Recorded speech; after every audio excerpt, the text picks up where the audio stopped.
أعوذ بالله من الشيطان الرجيم. بسم الله الرحمن الرحيم.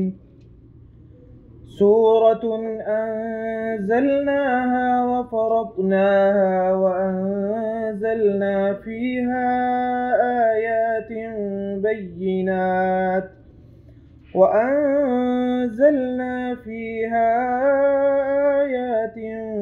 بينات لعلكم تذكرون.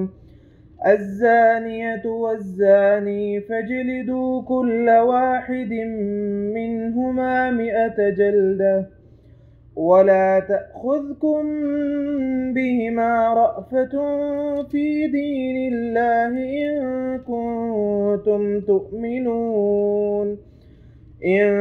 كنتم تؤمنون بالله واليوم الآخر، وليشهد عذابهما طائفة من المؤمنين. الزاني لا ينكح إلا زانية أو مشركة، والزانية لا ينكحها إلا زان أو مشرك، وحرم ذلك على المؤمنين. والذين يرمون المحصنات ثم لم يأتوا ب4 شهداء فاجلدوهم 80 جلدة، ولا تقبلوا لهم شهادة أبدا، وأولئك هم الفاسقون. إلا الذين تابوا من بعد ذلك وأصلحوا فإن الله غفور رحيم. أعوذ بالله من الشيطان الرجيم. بسم الله الرحمن الرحيم. الزانية والزاني فاجلدوا كل واحد منهما 100 جلدة. زانی عورت اور زانی مرد دونوں کو کوڑے مارو 100 جلدة 100 کوڑے. ولا تأخذكم بهما رأفة، اور تمہارے دل میں ان کے بارے میں کوئی ترس پیدا نہ ہو. فی دین اللہ، اللہ کا دین قائم کرتے ہوئے یا اللہ کے دین پہ عمل کرتے ہوئے. ان کنتم تؤمنون باللہ، اگر تم واقعی ایمان لائے ہو اللہ پر، والیوم الآخر، اور آخرت کے دن پر. ولیشہد، اور چاہیے کہ حاضر ہوں، موجود رہیں، عذابہما، ان دونوں کے عذاب کے موقع پر، طائفۃ من المؤمنین، مومنوں کی ایک جماعت یا مومنوں کا ایک گروہ. بہت سے مسئلے اللہ تعالیٰ نے اس ایک آیت میں بیان فرما دیے ہیں. پچھلے درس میں تو میں نے بتایا تھا کہ اگرچہ اس کی سزا بڑی کڑی رکھی ہے، لیکن اللہ تعالیٰ نے یہ کڑی سزا یکدم نہیں دی، بلکہ پیدر پہ بہت سے جو مراحل ہیں یا شریعت کے احکام ہیں وہ دینے کے بعد یہ سزا رکھی ہے. اور وہ جتنے بھی احکام ہیں ان پہ اگر عمل کیا جائے تو سارے دروازے ایک ایک کر کے شریعت نے بند کر دیے ہیں. زنا کا راستہ باقی نہیں چھوڑا شریعت نے. لیکن اس کے بعد یہ سارے احکام دینے کے باوجود اگر کوئی آدمی بہت ہی خوب سے باطن رکھتا ہے اور بہت ہی بد فطرت انسان ہے اور وہ یہ کام کر گزرتا ہے تو پھر اس کے لیے سزا بھی کڑی رکھی ہے. لیکن اس کے ساتھ چونکہ سزا کڑی ہے، شرائط بھی بڑی کڑی رکھی ہے. شرط بھی بڑی کڑی ہے اس کے لیے، جس کا ذکر آگے آ رہا ہے. وہ شرط یہ ہے کہ 4 آدمی جو ہیں عینی شاہد ہوں اس کے. اس کے بارے میں بھی آگے مسئلہ آ رہا ہے کہ جو آدمی عینی شاہد نہیں ہے، اگر وہ سنی سنائی بات پہ گواہی دے گا تو خود گواہی دینے والے کو سزا ملے گی۔ یہ بڑی سخت اس حکم سے شریعت نے نہ صرف زنا کے معاملے میں بلکہ معاشرے میں باقی معاملات میں بھی یہ رستہ بند کر دیا کہ آدمی بلا وجہ بلا ثبوت کسی کے بارے میں کوئی تہمت لگائے۔ زنا کی تہمت جو ہے یہ تو بہت دور کی بات ہے، اسے پہلے بھی کسی کو ایسے کرپٹ کہہ دینا سنے سنائے یہ بہتان ہے۔ کسی کو شرابی کہہ دینا، فلاں کہتا ہے جی فلاں شرابی ہے، فلاں کہتا ہے فلاں شرابی ہے، یہ سنی سنائی بات پہ کسی کو شرابی کہہ دینا جب تک کہ بندہ عینی گواہ نہ ہو اس پہ بھی یہ سزا ہے، اس کے لیے یہ بہتان ہے۔ اس کے لیے آگے حکم آ رہا ہے کہ جو ایسے لوگ جو کسی مسلمان پہ بغیر ثبوت کے اور بغیر دیکھے کوئی بہتان لگا دیتے ہیں ان کے لیے بھی 80 کوڑے کی سزا رکھی ہے۔ یہ زنا جو ہے اس کے لیے تو 100 کوڑا رکھا ہے، اس کے لیے صرف 20 کوڑوں کی رعایت کی ہے، 80 کوڑے اس کے لیے بھی ہے۔ اس سے بھی شریعت نے معاشرے میں بہت بڑی برائی پھیلانے کا جو ہے نا راستہ بند کیا ہے۔ یہ جو ہمارے ہاں اخبارات میں اور رسالوں میں جرائم کی خبریں آتی ہیں نا، ان میں سے بیشتر جو خبریں ہیں وہ عینی شاہدوں کے بغیر ہوتی ہیں اور وہ سب مجرم ہیں۔ معاشرے میں جرائم کا جو پھیلانا ہے یہ بذات خود جرم ہے۔ جرم کو چھپانا مطلوب ہے تاکہ جرم جو ہے اس پہ لوگ جو ہیں دلیر نہ ہو جائیں۔ جرم کو چھپانا مطلوب ہے، جرم کی اشاعت کرنا مطلوب نہیں ہے۔ یہاں پہ بھی بعض اوقات جرم تو انسانوں کا معاشرہ ہے نا، لیکن کبھی اس طرح جرائم کی تشہیر نہیں ہوتی، سزا کی تشہیر ہوتی ہے، اور یہ مطلوب ہے۔ جب مجرم کو سزا دی جائے اس کی تشہیر ہونی چاہیے، لیکن جب تک جرم ثابت نہیں ہوتا، جب تک اس جرم کی اشاعت یا اس جرم کو پھیلانا یہ بڑا جرم ہے۔ چلیے ہم پہلے اسی بات پہ آتے ہیں جو اللہ تعالیٰ نے ارشاد فرمائی ہے زنا کے بارے میں۔ چند ایک مثال، ویسے تو یہ مسئلہ ایسا ہے فقہاء نے بڑی لمبی باتیں کی ہیں اور بہت زیادہ اس کے لیے تفصیلات ہیں، لیکن ان میں جانے کی ہمیں ضرورت نہیں ہے، لیکن جو عام طور پہ مسائل پیش آتے ہیں ہمیں اپنے معاشرے میں ان کا علم ہونا چاہیے۔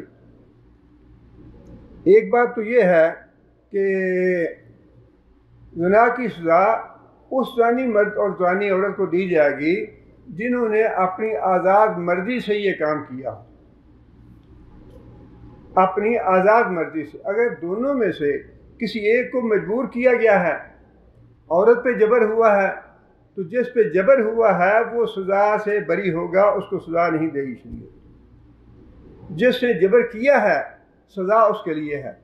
جبر کرنے والا مرد ہے تو مرد کو سزا ہوگی، عورت کو سزا نہیں ہوگی۔ اگر جبر کرنے والی عورت ہے تو پھر مرد کو سزا نہیں ہوگی، عورت کو سزا ہوگی۔ ایک تو یہ بات ہے۔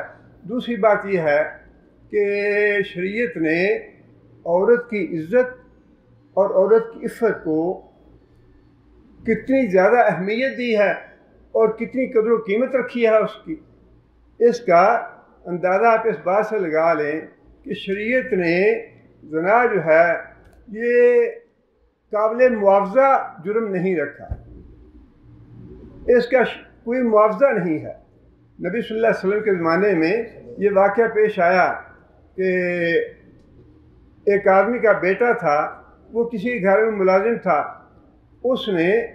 اس کے بیٹے نے اس گھر والے کی جو بیوی تھی اس سے زنا کا ارتکاب کیا۔ مقدمہ نبی صلی اللہ علیہ وسلم کی خدمت میں پیش ہوا۔ وہ آدمی جو تھا جس کا بیٹا تھا وہ بڑا چالاک ہوشیار تھا، اس نے نبی صلی اللہ علیہ وسلم کے پاس آنے سے پہلے ہی 100 بکریاں اور لونڈی اس بیوی کے شوہر کو دے دی کہ بھائی یہ لے لو اور معاملہ ختم کر دو، مکمکا کر دو۔ گویا کہ اس نے اس کا معاوضہ دینے کی کوشش کی کہ میرے بیٹے نے جو غلطی کی ہے یہ معاوضہ اس کا لے لو اور معاملہ ختم کر دو۔ جا کے نبی صلی اللہ علیہ وسلم کو بتایا تو نبی صلی اللہ علیہ وسلم نے یہ بات ارشاد فرمائی کہ تم اس کی بکریاں بھی واپس کرو 100 اور اس کی لونڈی بھی واپس کرو، اور اس پہ حد ہوگی، اس کا کوئی معاوضہ نہیں ہے زنا کا۔ اگر ایک آدمی کہے کہ میں 1,00,000 ریال دیتا ہوں اور مجھے اجازت دے زنا کی، شریعت 1,00,000 ریال کے بدلے میں کیا 1 کروڑ ریال کے بدلے میں بھی عورت کی جو بے حرمتی ہے اس کی اجازت نہیں دیتا۔ اس سے آپ اندازہ لگائیں کہ شریعت نے عورت کی عزت اور عورت کی عفت جو ہے اس کا کتنا تحفظ کیا ہے اور کتنی حفاظت کی ہے اس کی۔ نہ تو یہ قابل رضامندی جرم ہے، اچھا یہ راضی ہو گیا تو اب کوئی پوچھنے والا نہیں، یہ اب کیا گناہ رہا، دونوں راضی تھے، یہ بھی غلط ہے۔ اور اگر کوئی اس کا معاوضہ دے کے کرنا چاہے، خواہ وہ کتنا ہی زیادہ ہو، وہ بھی جرم ہے۔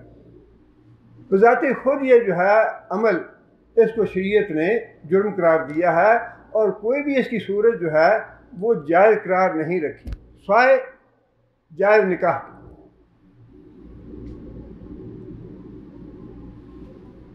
دوسری بات یہ ہے کہ شریعت نے فرق رکھا ہے شادی شدہ کی سزا میں اور غیر شادی شدہ کی سزا میں۔ اس آیت میں جو سزا بتائی گئی ہے وہ ہے غیر شادی شدہ کی، اور وہ جو معاملات نبی صلی اللہ علیہ وسلم کی خدمت میں پیش ہوا مقدمہ، اس میں نبی صلی اللہ علیہ وسلم نے یہی فیصلہ فرمایا تھا کہ لڑکا جو ہے وہ غیر شادی شدہ ہے، فرمایا کہ اس کے لیے 100 کوڑے ہیں اور 1 سال کی جلاوطنی ہے، اور جو عورت تھی وہ شادی شدہ تھی، اس کے بارے میں نبی صلی اللہ علیہ وسلم نے آدمی بھیجا کہ جاؤ اس عورت سے پوچھو کہ وہ اقرار کرتی ہے یا نہیں کرتی۔ عورت نے اقرار کر لیا تو نبی صلی اللہ علیہ وسلم نے حکم دیا کہ اب اس کو سنسار کرو۔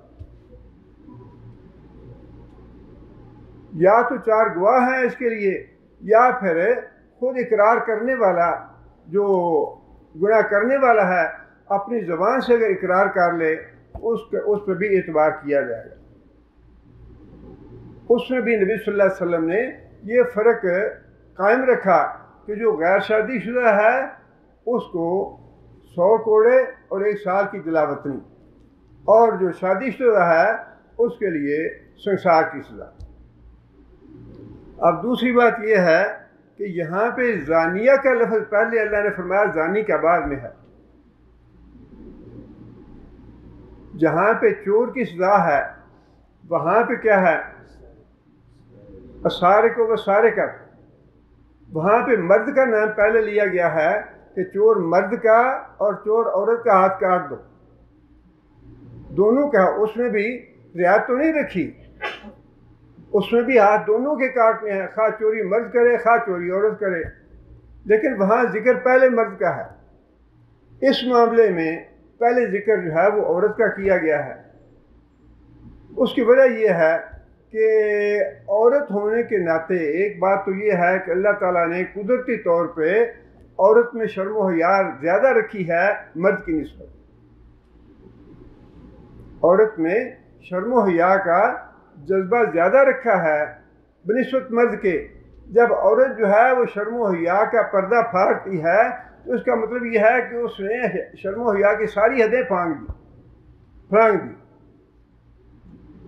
اور دوسری بات یہ ہے کہ سزا دیتے ہوئے قدرتی طور پہ عورت کے لیے ترس کے جذبات زیادہ ہوں گے مرد کی نسبت۔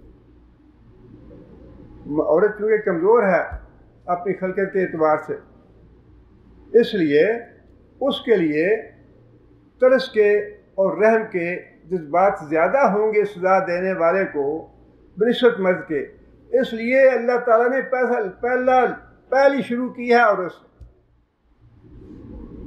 کہ نہ تو زانیہ عورت پہ ترس کھانا ہے نہ زانی مرد پہ ترس کھانا ہے۔ لیکن اس کا مطلب یہ نہیں ہے کہ انسان کے دل میں ترس ہونا نہیں چاہیے، دل میں ترس تو ہونا چاہیے، رحم ہونا چاہیے، اور بڑی اچھی صفت ہے۔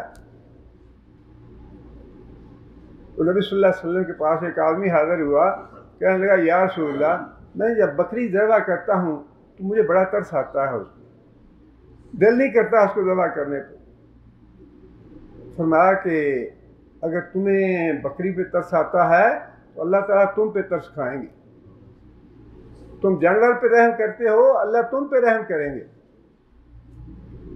اس لیے یہ صفت جو ہے تو بڑی محبوب اور مطلوب ہے کہ انسان کے دل میں دوسروں کے لیے رحم ہو، ترس ہو، نرمی ہو۔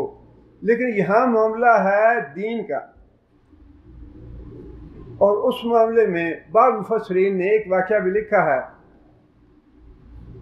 ایک آدمی قیامت کے دن قاضی کو حساب کے لیے بلایا جائے گا، اللہ تعالیٰ اس سے پوچھیں گے کہ تم نے فلاں مقدمے کا فیصلہ کیا تھا، اس میں جو زانی مرد تھا اس کو 100 کوڑے کی بجائے 99 کوڑے کیوں مارے؟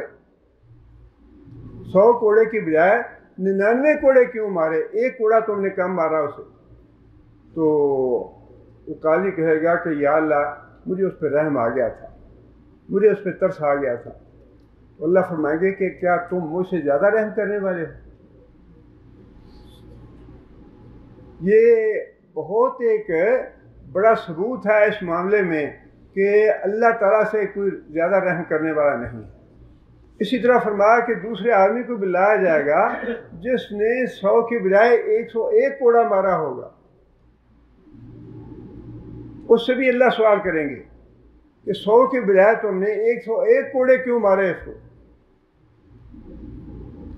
وہ آدمی کہے گا کہ یا اللہ میں نے اس لیے 101 کوڑا مارا تاکہ اس کو بھی اور لوگوں کو بھی عبرت حاصل ہو، آئندہ یہ جرم نہ کریں۔ تو اللہ فرمائیں گے کیا تم مجھ سے زیادہ حکیم ہو؟ کیا تم مجھ سے زیادہ حکمت والے ہو؟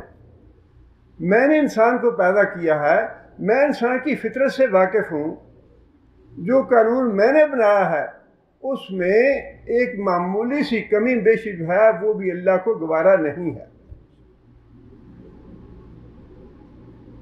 اور وہ واقعہ جو تھا نبی صلی اللہ علیہ وسلم کے پاس جو چوری کا آیا اس میں بھی یہی معاملہ تھا، وہ بھی حدود کا معاملہ تھا، اور جو قریشی خاتون تھی جس نے چوری کی تھی، نبی صلی اللہ علیہ وسلم نے اس کا فیصلہ فرما دیا ہاتھ کاٹنے کا۔ اس بارے میں پھر حضرت اسامہ نے نبی صلی اللہ علیہ وسلم سے سفارش کی، یا رسول اللہ بڑے گھر کی ہے اور بڑے خاندان کی ہے، بڑی عزت والی ہے، اس کو معاف کر دینا چاہیے۔ یہ وہ نبی صلی اللہ علیہ وسلم کا غصے سے رنگ سرخ ہو گیا۔ اس کی وجہ جو ہے وہ یہی تھی کہ جو اللہ تعالیٰ کی قائم کردہ حدود ہیں، اللہ تعالیٰ کی بتائی ہوئی سزائیں ہیں، ان میں رد و بدل کرنے کا اختیار نبی کو بھی نہیں ہے۔ خدا کے کوئی قاضی کرے۔ آج کل جو عدالتوں کا حال ہے وہ تو اللہ تعالیٰ معاف کرے، ایسے لگتا ہے کہ ہیں تو مسلمان یہ عدالتوں میں بیٹھے ہوئے، لیکن لگتا ہے کہ قرآن نہیں پڑھا، اور قرآن پڑھا ہے تو آخرت کا بالکل کوئی ڈر ہے ہی نہیں۔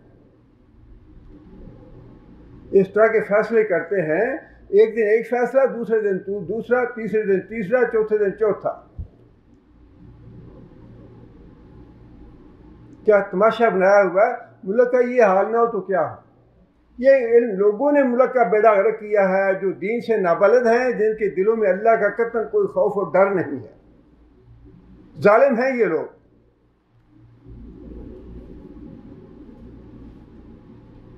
کوئی ان کو پوچھ نہیں سکتا، کوئی ان کا محاسبہ نہیں ہے، جو چاہے کریں۔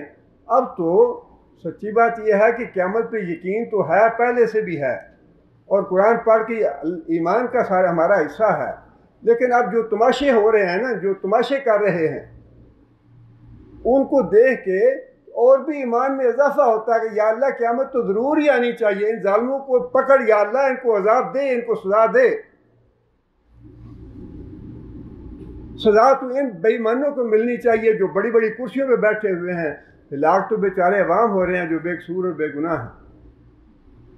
لیکن وہ تو نبی صلی اللہ علیہ وسلم نے فرمایا نا کہ جب نافرمانی عام ہو جاتی ہے، بڑی حدیثیں واضح ہیں، اور اللہ کے رسول کے احکام اپنی زندگی میں کتنے ہی اپنی آنکھوں کے سامنے پورے ہوتے دیکھ رہے ہیں، ایک ایک بات نبی صلی اللہ علیہ وسلم کی اپنی آنکھوں سے پوری ہوتی دیکھ رہے ہیں۔ فرمایا کہ جب نافرمانی اللہ کی عام ہو جائے گی اور وہاں پہ برائی کو روکنے والے موجود ہوں گے، حکومتیں موجود ہوں گی، اتھارٹی موجود ہوگی، لیکن اس کے باوجود برائی کو نہ روکیں تو پھر اللہ کا عذاب ایسا آئے گا جس میں نیک اور برے سارے ہلاک ہوں گے۔ نیکوں کو قیامت کے دن اللہ تعالیٰ ان کا اجر اور ثواب دے دیں گے، لیکن دنیا میں جب عذاب آتا ہے تو پھر سب کے لیے آتا ہے۔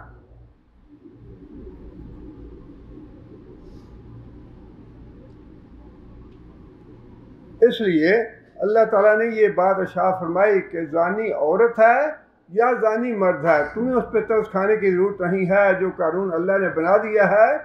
اب یہ دیکھیں نا کہ ایک طرف تو اتنی سختی ہے اللہ کے قانون میں کہ اللہ کے نبی نے بھی سخت اس پہ غصے کا اظہار فرمایا، اور ساتھ یہ بات ارشاد فرمائی کہ پہلی قومیں ہلاک اسی لیے ہوئی تھیں کہ جو زیادہ لاڈلے ہوتے تھے، زیادہ عزت والے ہوتے تھے اور زیادہ معاشرے میں قابل احترام سمجھے جاتے تھے، ان کے گناہ معاف،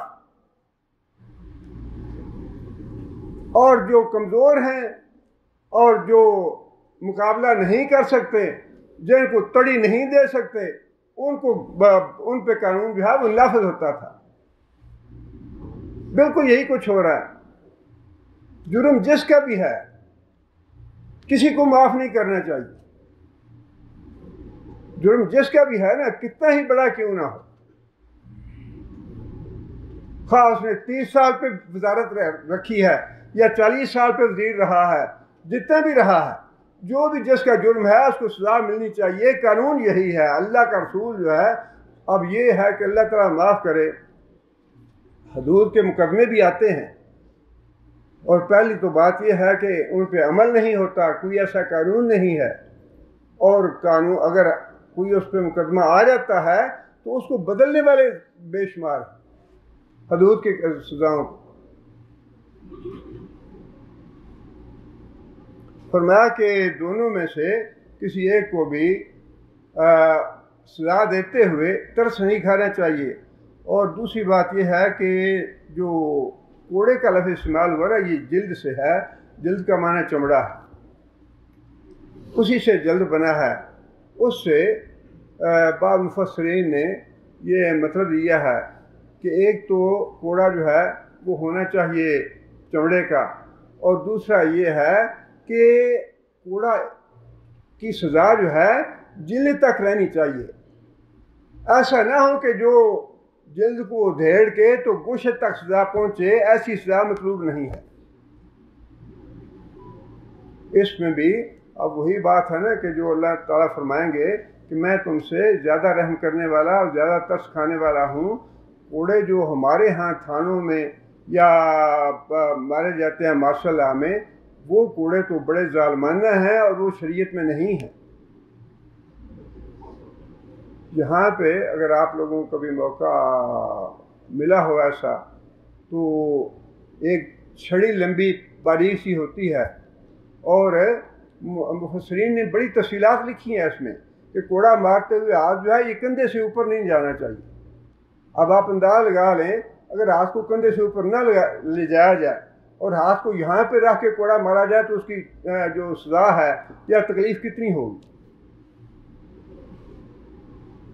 یہ ساری باتیں جو ہیں یہ فقہاء نے لکھی ہیں تفاسیر میں، لیکن ظاہر ہے کہ یہ جو قاضی ہیں، فیصلہ کرنے والے ہیں، یہ ان سے متعلق ہیں۔ آگے پھر یہ بات ارشاد فرمائی، فی دین اللہ، فی دین اللہ، اللہ کا دین قائم کرتے ہوئے، اللہ کے دین پہ عمل کرتے ہوئے تمہارے دل میں کوئی رحم اور ترس پیدا نہیں ہونا چاہیے۔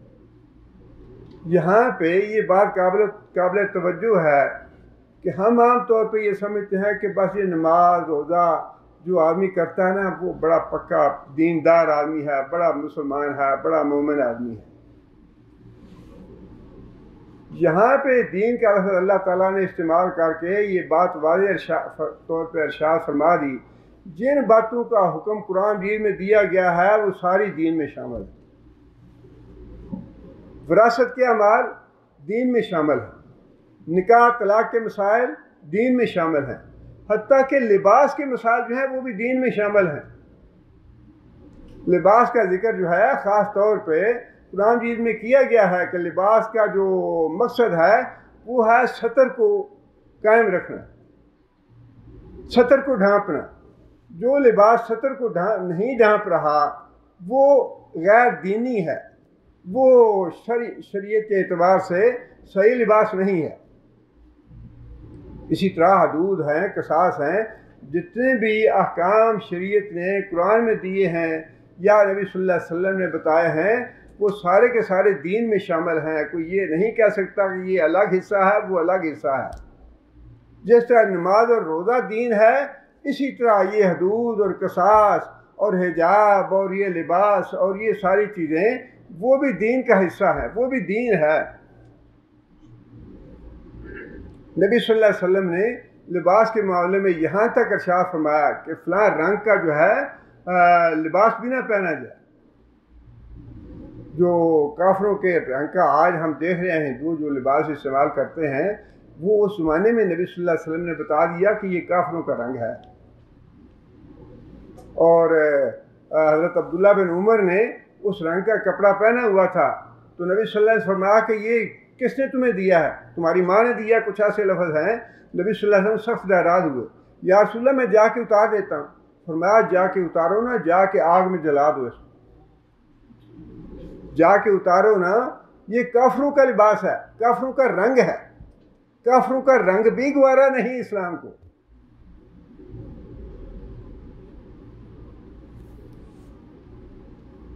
آگے پھر یہ بات ارشاد فرمائی، ان کنتم تؤمنون باللہ، اگر تم واقعی اللہ پر ایمان رکھتے ہو۔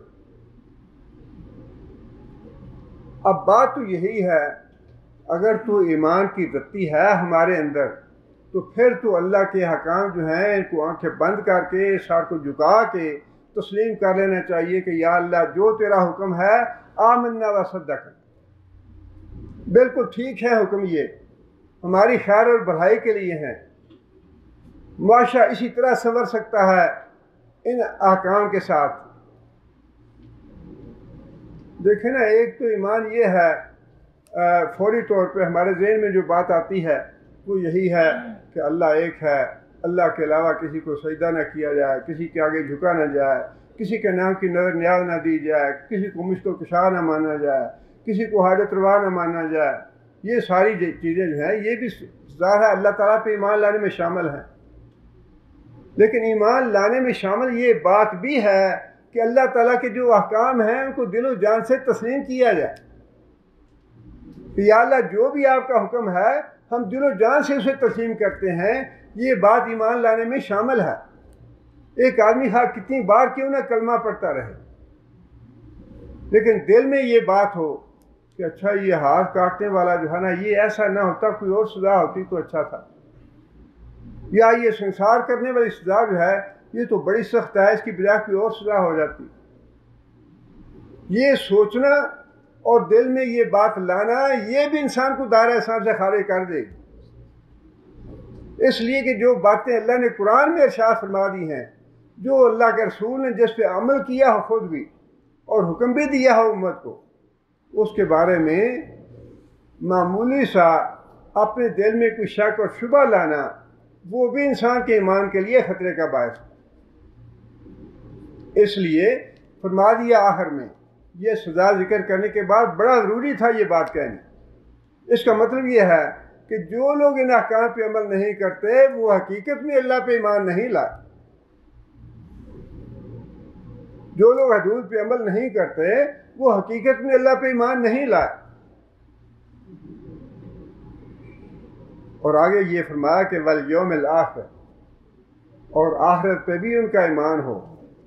ایمان کی باتیں تو اور بھی ہیں، فرشتوں پہ ایمان لانا، کتابوں پہ ایمان لانا، تقدیر پہ ایمان لانا۔ یہاں اللہ تعالیٰ نے دو باتوں کا ذکر فرمایا، اللہ پہ ایمان لانا اور آخرت پہ ایمان لانا۔ اللہ پہ ایمان لانا تو واقعی اسی لیے ہے کہ اللہ کے حکم پہ ایمان لانا اور سر تسلیم خم کرنا۔ آخرت پہ ایمان لانے کا مطلب یہ ہے کہ انسان کو ڈر اور خوف ہو یہ دل میں کہ میں جو گناہ کر رہا ہوں اس کی سزا اگر اس دنیا میں نہ ملی تو قیامت کو ملنی ہی ملنی ہے، چھوٹنا نہیں ہے قیامت کے دن۔ یہ آخرت کا ایمان جو ہے یہ تو انسان کو باندھ دیتا ہے، زنجیروں سے باندھ دیتا ہے انسان کو، کہ انسان نہ ہاتھ حرکت کر سکتی ہے، نہ پاؤں حرکت کر سکتے ہیں، نہ آنکھیں حرکت کر سکتی ہیں، نہ زبان حرکت کر سکتی ہے۔ ایسا یہ باندھتا ہے قیامت اور آخرت کا جو ہے نا۔ وہ جو لوگ آ گئے تھے نبی صلی اللہ علیہ وسلم کی خدمت میں کہ یا رسول اللہ زنا ہو گیا ہے ہمیں پاک کریں، پاگل تو نہیں تھے، وہ ہوش و حواس میں تھے، اور نبی صلی اللہ علیہ وسلم سزا دینے سے پہلے اس بات کا پورا اہتمام فرماتے تھے۔ فرمایا کہ اس کے منہ کو سونگو، کہیں شراب تو نہیں پی رکھی ہے اس نے، کہیں یہ ہوش و حواس میں نہ ہو تو ایسی بات کر رہا ہو۔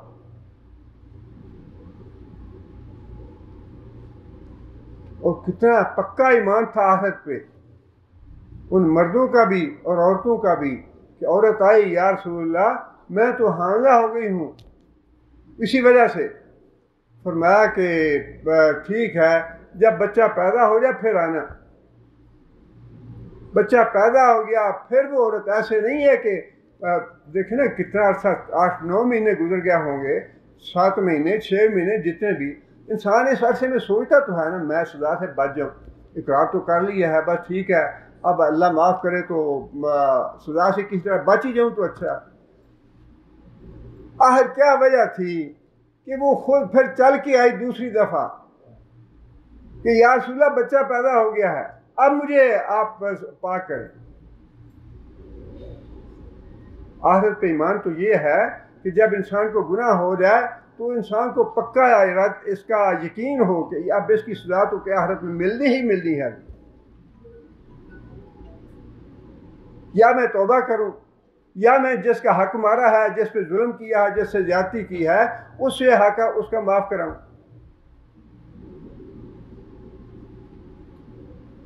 اب کلمہ بھی پڑھ لینا اور پھر یتیموں اور بیواؤں کے پلاٹوں پہ پلازے بنا لینے،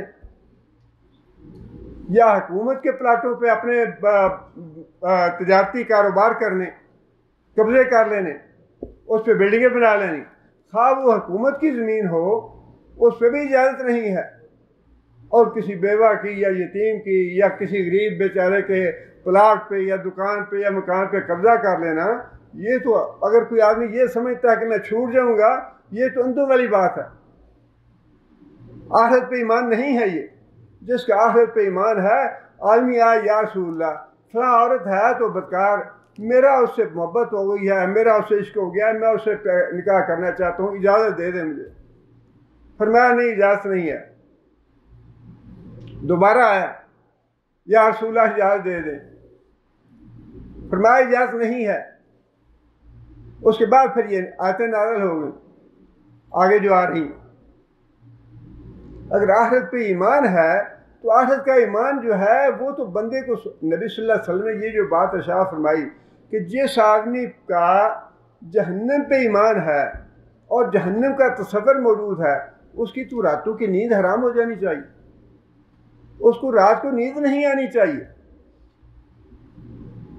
اور جس آدمی کو جنت پہ ایمان ہے اور جنت کا تصور اس کے ذہن میں موجود ہے اس آدمی کو بھی رات کو نیند نہیں آنی چاہیے۔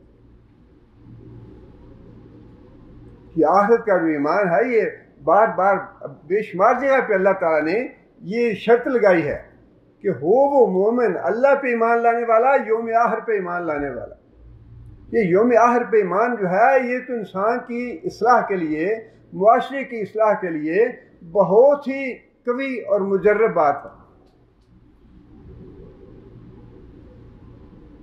رات کے اندھیرے میں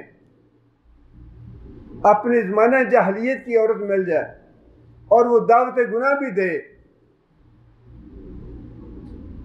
تو رات کے اندھیرے میں یہ کہنا کہ اب میں مسلمان ہو چکا ہوں، اب میں نے توبہ کر لی ہے، اب میں وہ کام نہیں کروں گا، کوئی زبردستی کرنے والا نہیں، پولیس کھڑی نہیں ہے وہاں پہ، کوئی دیکھنے والا بھی نہیں ہے، صرف اللہ کی ذات ہے، رات کا اندھیرا ہے، اور خود دعوت گناہ دے رہی ہے۔ کون سی چیز ہے جو بندہ کہہ رہا ہے کہ میں اب یہ گناہ نہیں کروں گا؟ آخرت کا ایمان ہے یہ۔ یہاں تو گناہ ہو جائے گا، لیکن آخرت میں ایک ایک عمل چھوٹے سے چھوٹا اس کا بدلہ ملنا ہے، اگر برا ہے تو برا بدلہ، اگر اچھا ہے تو اچھا بدلہ۔ اس لیے فرمایا کہ ان کنتم تؤمنون باللہ والیوم الآخر، یہ حد نافذ کرو اگر تم واقعی اللہ پہ ایمان رکھتے ہو، اگر واقعی یوم آخر پہ تمہارا ایمان ہے تو اس حد کو نافذ کرو زانی مرد اور عورت پہ۔ آگے فرمایا کہ وَلْيَشْهَدْ عَذَابَهُمَا طَائِفَةٌ مِّنَ الْمُؤْمِنِينَ، یہ بھی اس کا حصہ ہے۔ جرائم کو روکنے کے لیے اللہ تعالیٰ نے یہ حکم دیا ہے کہ دوسرے لوگوں کے سامنے سزا دو اس کو، تاکہ لوگ دیکھیں اور دیکھنے کے بعد جا کے دوسروں کو بتائیں آگے، معاشرہ اس گند سے پاک ہو ہمیشہ کے لیے۔ مجرم پہ ترس کھانے کا مطلب کیا ہے؟ مجرم کے ترس کھانے کا مطلب یہ ہے کہ جرائم ہوتے رہیں، مجرموں کو سزا نہیں ملے گی تو جرائم بڑھتے رہیں گے، اور پھر یہ جرم جو ہے یہ تو ایسا جرم ہے کہ یہ محدود نہیں رہتا۔ کتنے بعض اوقات قتل و غارت تک نوبت پہنچ جاتی ہے، اور قتل و غارت کے بعد پھر انتقام دار انتقام شروع۔ ہمارے ہاں جو اتنے قتل ہوتے ہیں وہ کس وجہ سے ہوتے ہیں؟ وہ یہی اسی طرح کے لڑائی جھگڑے ہوتے ہیں، انسان غیرت کی وجہ سے، جی فلاں وجہ سے فلاں وجہ سے قتل کر دیا، پھر انتقام کا سلسلہ شروع ہو گیا، پورے معاشرے میں زہر پھیل جاتا ہے۔ اور پھر زانی جو ہے وہ کبھی بھی ایک عورت پہ اکتفا نہیں کرتا، ایک کے بعد دوسری، دوسری کے بعد تیسری، تیسری کے بعد چوتھی، وہ پورے معاشرے کا بیڑا غرق کر دیتا ہے۔ کیا اس سے یہ بہتر نہیں کہ ایک آدمی کو بے رحمی کے ساتھ سنسار کر دیا جائے اور پورا معاشرہ پرامن طریقے سے اور سکون سے رہے، پورا معاشرہ پاک ہو جائے، ایک آدمی کو سخت سزا دی جائے جو اس کے لیے بھی اور باقی لوگوں کے لیے بھی عبرت کا باعث ہو، اور باقی سارا معاشرہ جو ہے وہ پاک اور صاف ہو جائے؟ یا یہ اچھا ہے کہ 1-2 سال کی قید ہو، پھر وہ باہر آئے، پھر گند پھیلانا شروع کر دے، معاشرہ جو ہے وہ برباد ہوتا جائے، کسی کو سزا نہ ملے؟ اب ہمارے ہاں اللہ تعالیٰ معاف کرے، ایسا ایک تو تعلیم نہیں ہے اسلام کی، اللہ کا ڈر اور اللہ کا خوف نہیں ہے، جہالت بہت زیادہ ہے، اور اس سے سب سے بڑی وجہ یہ چھوٹی چھوٹی بچیوں کو گھروں سے لے جا کے ان کے ساتھ زیادتی کر کے ان کو قتل کر کے پھینک دینا ادھر ادھر، یہ کتنا سنگ دلانہ اور کتنی، لیکن اس کی وجہ کیا ہے؟ جب یہ کوئی ایسا واقعہ ہوتا ہے تو پورے ملک میں ایک دفعہ شور اٹھتا ہے، سنسار کر دو، قتل کر دو، پکڑ لو، یہ کر لو، وہ کر لو۔ جب 4 دن گزرتے ہیں تو پھر وہی ڈنگ ہو جاتے ہیں، وہی ڈگر ہوتی ہے، مجرموں کوئی پوچھتا نہیں ہے، اور اگر کسی کو سزا ہوتی بھی ہے تو وہ سزا جیل کے اندر ہوتی ہے۔ نہیں جی، یہ تو بڑی بے رحمی کی بات ہے لوگوں کے سامنے سزا دینی، یہ کہنا اور یہ سوچنا بھی گناہ ہے، کفر ہے۔ اللہ نے جب یہ فرما دیا کہ وہاں لوگوں کی موجودگی ضروری ہے، جب سزا دی جائے وہاں پہ موجود ہونے چاہیے مومن، خود بھی دیکھیں، خود بھی عبرت حاصل کریں، اور آگے جا کے سارے معاشرے کو بھی بتائیں، اپنے گھروں میں بھی بال بچوں کو بتائیں کہ یہ انجام ہوتا ہے اس گناہ کا۔ آپ سانپ یا شیر جتنی دل مرضی کرتا رہیں، ڈراتے رہیں لوگوں کو، لیکن اتنا ڈر پیدا نہیں ہوگا جتنا ڈر سانپ یہاں آ جائے تو پیدا ہوگا۔ شیر کو اپنے سامنے دیکھ کے جو ڈر پیدا ہوگا وہ شیر کرنے سے ڈر پیدا نہیں ہوتا۔ اس لیے معاشرے کو پاک کرنے کے لیے اللہ نے یہ حکم بھی دیا ہے کہ مومنوں کو وہاں موجود رہنا چاہیے، مومنوں کی موجودگی میں یہ سزا دینی چاہیے، جیل کے اندر یا چھپا کے سزا نہیں دینی چاہیے، وہ بھی نقصان ہے، رحم نہیں ہے، وہ نافرمانی ہے اللہ کی۔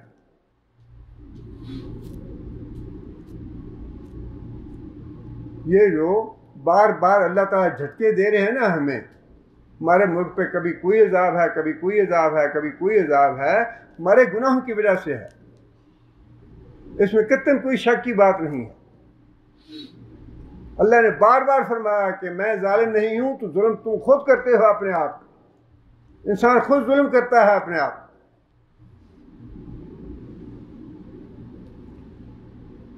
آگے پھر اللہ تعالیٰ نے تنبیہ کے طور پہ، ڈانٹ کے طور پہ بڑی سخت بات ارشاد فرمائی ہے، الزانی لا ینکح الا زانیۃ او مشرکۃ، زانی مرد جو ہے نکاح نہ کرے سوائے زانی عورت کے یا مشرکہ سے، بس زانیہ تو، اور جو زانی عورت ہے لا ینکحھا الا زان، اس سے زانی ہی نکاح کرے، زانی کے علاوہ کوئی مومن آدمی کو یہ زیب نہیں دیتا کسی بدکار عورت سے نکاح کرے، اور مشرکن، یا پھر مشرک سے کر لے۔ یہاں مشرک کا لفظ جو ہے وہ مشرک یا کافر جو ہے جس کو ہم سمجھتے ہیں دائرہ اسلام سے خارج، وہ مطلوب نہیں ہے۔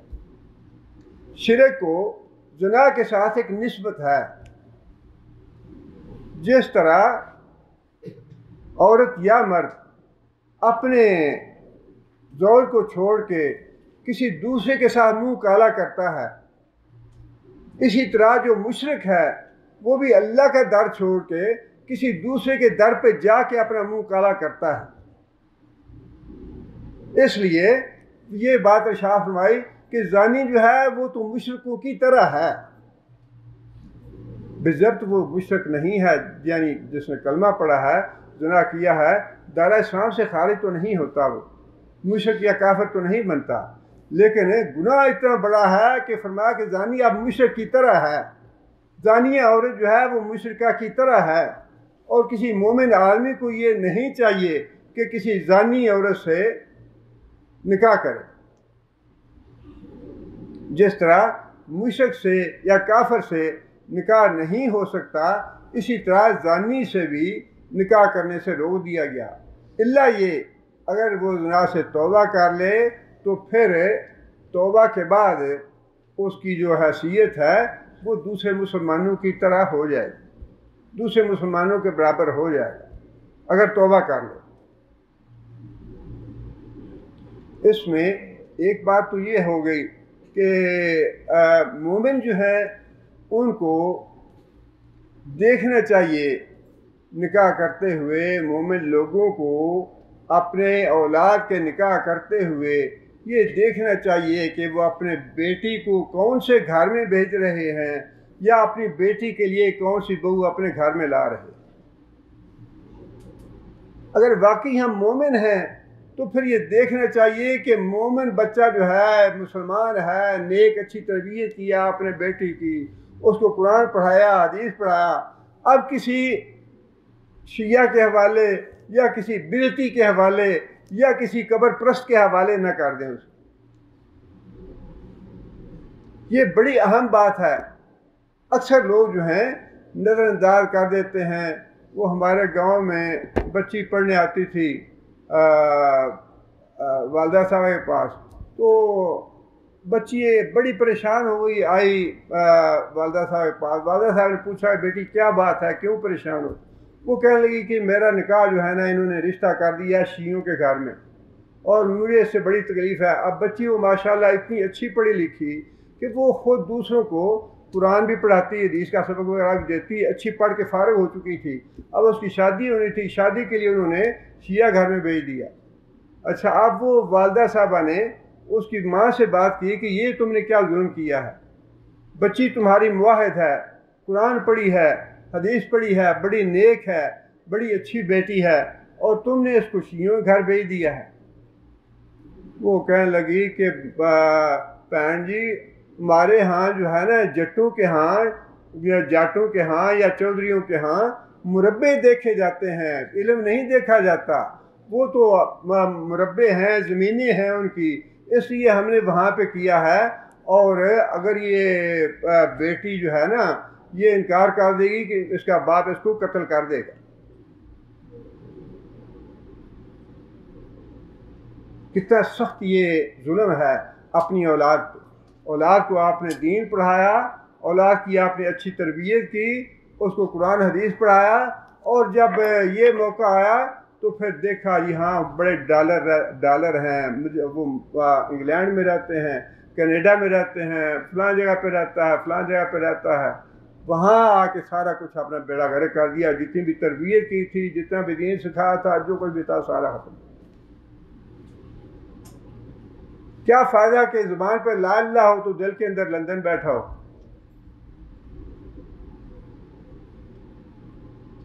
اس لیے اللہ تعالیٰ نے یہ حکم دیا کہ جو زانی مرد ہے اس کو زیب نہیں دیتا، اس کے لائق نہیں کہ کسی زانی سے۔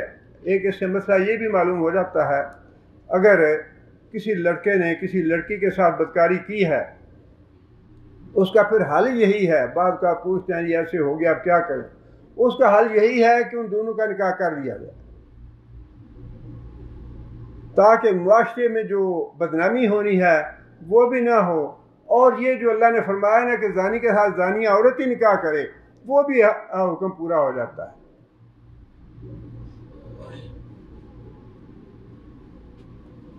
اور زانی عورت جو ہے وہ نکاح نہ کرے سوائے زانی مرد کے یا مشرک کے۔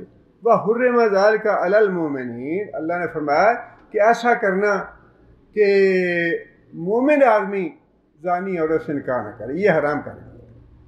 پتہ چل گیا کہ فلاں عورت بدکار ہے، جس طرح میں نے بتایا نا کہ نبی صلی اللہ علیہ وسلم کے زمانے میں صحابی نے 2 دفعہ پوچھا یا رسول اللہ ہے تو بدکار، لیکن مجھے اس سے بڑی محبت ہے، مجھے اجازت دے دیں، فرمایا نہیں۔ اس کے بعد یہ آیت نازل ہوئی کہ نہیں، اس کی بالکل اجازت نہیں ہے کہ جو آدمی مومن ہے وہ کسی زانیہ سے نکاح نہ کرے، حرام ہے مسلمان کے لیے، مومن آدمی کے لیے۔ اسی طرح اگر کوئی مومنہ ہے اس کے لیے بھی حرام ہے کہ وہ کسی بدکار مرد سے، زانی مرد سے نکاح کرے۔ یہ ایک مضمون جو ہے مکمل ہو گیا۔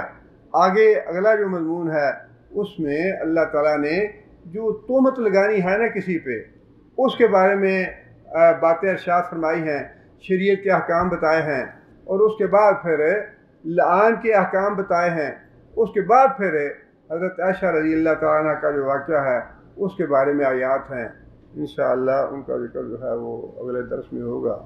اللہ تعالیٰ ہمیں سمجھنے کی اور نیک عمل کرنے کی توفیق عطا فرمائے۔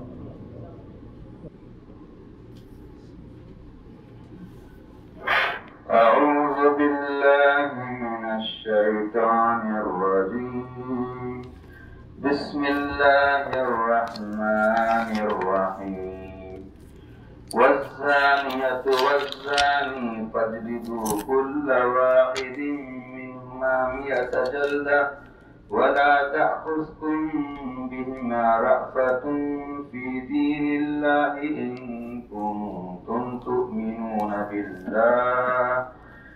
كنتم تؤمنون بالله واليوم الآخر وليشهد عذابهما طائفة من المؤمنين. الزاني لا ينكح إلا زانية أو مشركة والزانية لا ينكحها إلا زان أو مشرك وحرم ذلك على المؤمنين. والذين يرمون المحصنات ثم لم يأتوا ب4 شهداء فاجلدوهم 80 جلدة ولا تقبلوا لهم شهادة أبدا وأولئك هم الفاسقون. إلا الذين تابوا من بعد ذلك فإن الله غفور رحيم.